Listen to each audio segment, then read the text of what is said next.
ઉનાળાની આકરી ગરમી વચ્ચે ભુજ શહેરમાં પીવાના પાણીની સમસ્યાઓ વિકટ બની છે। પાણીની સમસ્યા સામે ભુજ પાલિકાનું તંત્ર લાચાર બન્યું છે, ત્યારે પાલિકા પાસે પાણી માટેનું કોઈ જ નક્કર આયોજન નથી, જેના કારણે ભુજવાસીઓ વર્ષોથી પીવાના પાણીની સમસ્યાઓનો સામનો કરી રહ્યા છે। અગાઉ પાલિકા દ્વારા 22 કરોડ રૂપિયાના ખર્ચે ભારા પરિયોજના બનાવવામાં આવી હતી, જોકે આ ભારા પરિયોજનામાં 16 જેટલા પાણીના બોર બનાવવામાં આવ્યા, જેમાં મોટાભાગના પાણીના બોર ફેલ થતા ભારા પરિયોજના પણ નિષ્ફળ થઈ ગઈ છે।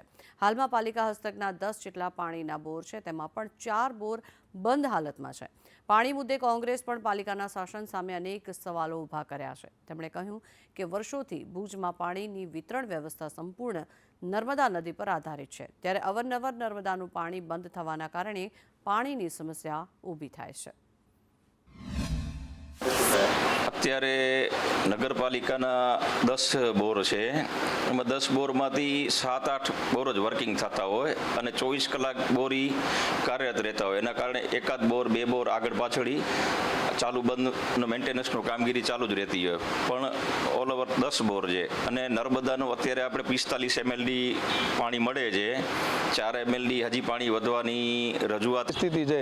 ભુજ નગરપાલિકાના શાસકો પાસે દીર્ઘદ્રષ્ટિ ન હોવાના લીધે ભુજ માટે કોઈ પાણી વ્યવસ્થા ઊભી કરી શક્યા નથી। ભૂતકાળમાં ભારા પરિયોજનાના નામે મોટો ભ્રષ્ટાચાર કરી કરોડો રૂપિયા જે તે સમયના શાસકોએ ઘર ભેગા જરૂર કર્યા, પરંતુ ભુજને એનાથી કોઈ ફાયદો થયો નહીં।